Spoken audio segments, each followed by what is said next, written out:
Përshëndetje.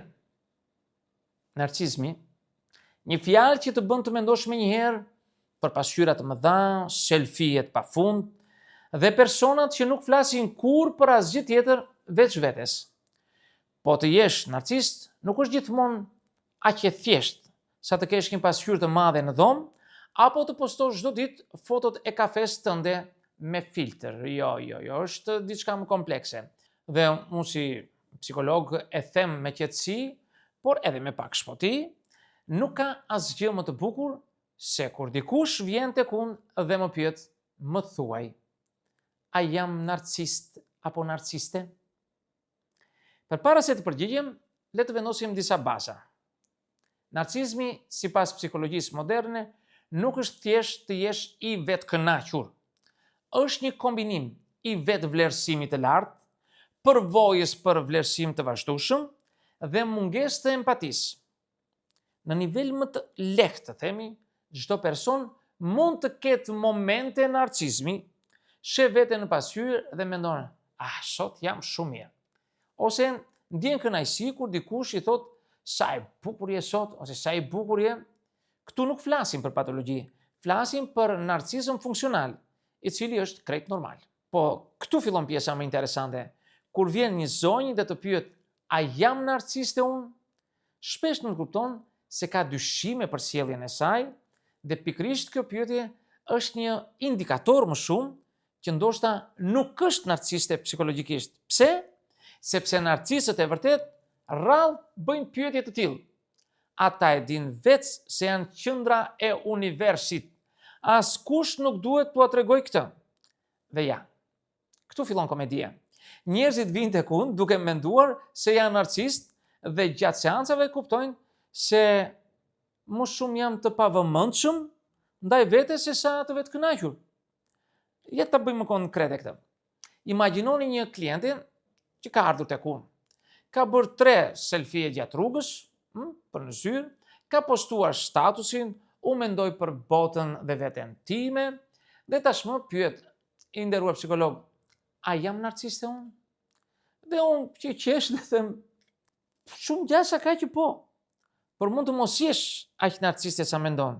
Ndoshta je thjesht egocentrike në mënyrë të ndjeshme. Tani pse ndodh kjo? Sepse narcizmi ka shumë fytyra.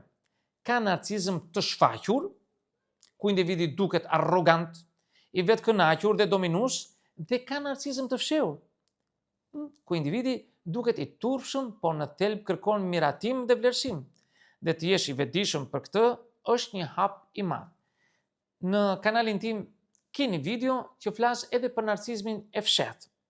Po ironia është se sa më shumë pyet dikush që a jam narciste, aq më pak ka gjasha që të jesh narcist patologjik. Le të hyjmë pak në psikologjinë klinike. Narcizmi patologjik ose çrregullimi i personalitetit narcist, kështu e themi ne, ka disa karakteristika tipike. Mungesë empatie, nevojë të vazhdueshme për admirim, manipulim për të arritur qëllime personale dhe një ndjenjë superioriteti. Pra, nëse klienti yt mendon se është narcist sepse ka marrë një like më shumë në Instagram sot, ndoshta duhet të fillojë të qetësohet. Në fakt, narcizmi i moderuar është i dobishëm sepse të ndihmon të kesh vetbesim, të synosh qëllime dhe të mos marrësh gjithçka personalisht. Por le të kthehemi te shembujt e përditshëm, sepse këtu me pak shpoti tham, bëhet edhe marrëgatues. Një klient tjetër vjen edhe pyet për të njëjtën gjë dhe tregon me entuziazëm. Kam bërë një koment të mençur në një bisedë në grup dhe askush nuk më ka vlerësuar. Ke parë ti kështu? Dhe unë e shikoj dhe mendoj, po ky është një narcizëm i lehtë. Por shumë njerëz do ta dinin këtë nivel vetbesimi? Kjo është ajo arsyeja që shpesh përdorin humorin në psikologji. Të qeshësh me absurdin e vetes është një mënyrë perfekte për të ulur tensionin emocional dhe për të reflektuar në mënyrë kritike mbi sjelljet tona. Ja t'u them dhe një rast tjetër, klasik. Klientja shpreh shpesh përdorimin e fjalëve, të gjithë duhet të më kuptojnë, si indikator të narcizmit. Dhe unë i përgjigjem me një buzëqeshje dhe të them, me sa duket, ti ke kërkesa normale sociale, por mos u shqetëso kur je ende në nivelin e atyre që mendon se bota ekziston vetëm për ta. Kjo shaka është ajo që e bën psikologjinë të lehtë për të kuptuar dhe e bën klientin të qesh me vetvete. Një hap i rëndësishëm drejt vetëdijes dhe ndryshimit. Nga këndvështrimi i psikologjisë sociale, narcisizmi gjithashtu lidhet me nevojën për krahasim social. Shumë njerëz që pyesin, a jam narcisiste? Po e bëjnë këtë sepse shohin të tjerët që krahasohen me ta. Kjo është normale. Ne të gjithë krahasojmë veten me të tjerët. Por kur krahasimi shndrohet në obsesion për vetë imazhin dhe miratimin e të tjerëve, këtu lind problemi.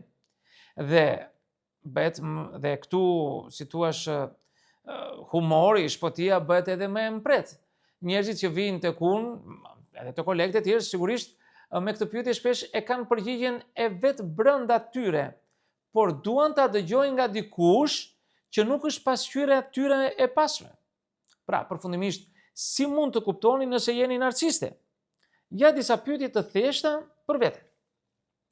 A ndjeni nevojën të vazhdueshme për admirim nga të tjerët? A keni vështirësi të empatizoni me të tjerët? A mendoni se meritoni më shumë se të tjerët vetëm për ekzistencën tuaj? A manipuloni të tjerët për të arritur qëllime personale? Nëse përgjigjet e këtyre pyetjeve janë po për shumicën e tyre, atëherë ndoshta duhet të shqyrtoni pak më shumë sjelljen tuaj. Nëse përgjigjja është jo, dhe pyetni vetëm sepse doni të jeni të sigurt, atëherë urime. Ju jeni shumë më të vetëdijshëm se sa mendoni, dhe ndoshta, vetëm ndoshta, narcisizmi juaj është në nivel të shëndetshëm. Si në përfundim, pyetja a jam narcisiste është një fenomen psikologjik, shumë më interesant sa mund të duket. A i tregon vetëdije, reflektim dhe një dozë të mirë, sepse të gjithë mund të qeshim me absurditetin tonë.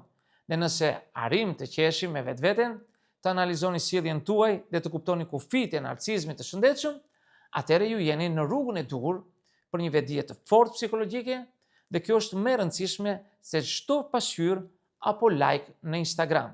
Pra, pyetja e fundit, a jam narcisiste?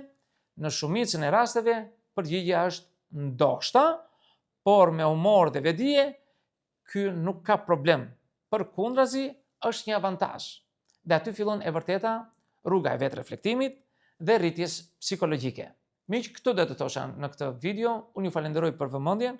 Nëse dëshironi mund të bëni dhe komentet tuaja, por mos harroni të bëni subscribe në kanalin tim për të marrë video tjetër her pas here. Dhe deri në videon tjetër, mirë takofshi.